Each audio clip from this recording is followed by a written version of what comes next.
அண்மை செய்தி. KPK ஜெயக்குமார் சடலமாக மீட்கப்பட்டது தொடர்பாக 7 தனிப்படைகள் அமைத்து விசாரணை மேற்கொள்ளப்பட்டு வருவதாக நெல்லை SP சிலம்பரசன் தெரிவித்துள்ளார். மேலும் நேற்றிரவு KPK ஜெயக்குமார் மகன் கொடுத்த புகார் மனுவின் அடிப்படையில் வழக்கு பதிவு செய்து தேடி வந்தோம் என்றும் நெல்லை SP சிலம்பரசன் தெரிவித்துள்ளார். இதுகுறித்தான மேலும் விவரங்களை செய்தியாளர் நாகராஜன் வழங்க கேட்கலாம். நாகராஜன், வணக்கம். தகவல்களை பகிரலாம். நெல்லையில் கிழக்கு மாவட்ட காங்கிரஸ் கமிட்டி தலைவர் KPK ஜெயக்குமார் உயிரிழந்தது. அதாவது அவர் கொலையானாரா அல்லது தற்கொலை செய்தாரா என்ற பல்வேறு கேள்விகள் எழுந்தது. இந்த நிலையில் அதுவே மிகப்பெரிய ஒரு பரபரப்பை காங்கிரஸ் வட்டாரத்திலும் ஒட்டுமொத்தமாக மக்கள் அந்த பகுதி கிராமத்திலும் மிகப்பெரிய ஒரு பரபரப்பை ஏற்படுத்தியிருந்தது.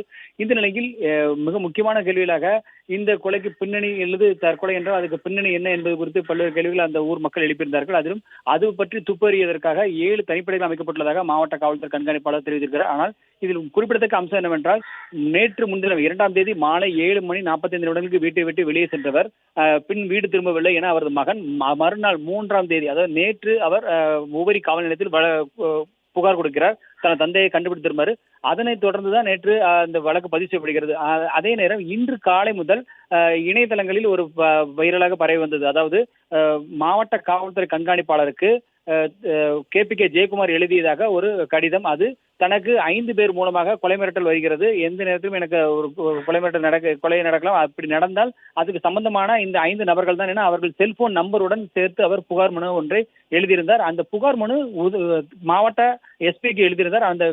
அந்த கடிதமானால் அவருக்கு நேரடியாக கொடுக்கப்படவில்லை என மாவட்ட காவல்துறை கண்காணிப்பாளர் ஏற்கனவே காலையிலேயே பாலிமருக்கு தகவல் தெரிவித்திருந்தார். அதனை தற்போதும் அவர் உறுதிப்படுத்தியிருக்கிறார். எனக்கு நேரிலோ அவர் மின்னஞ்சல் மூலமாக அவர் அந்த புகார் கடிதம் அனுப்பவில்லை.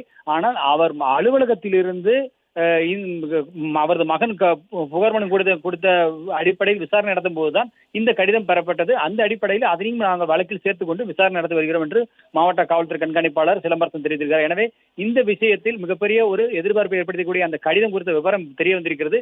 இருப்பினும் இவர் இறப்பில் இருக்கக்கூடிய பின்னணி மர்மம் குறித்து தெரிய வருவதற்கு இந்த 7 தனிப்படைகள் மூலமாக கிடைக்கப்படக்கூடிய தகவல்கள் தான் சாட்சியாக இருக்கும் என்று சொல்லப்படுகிறது.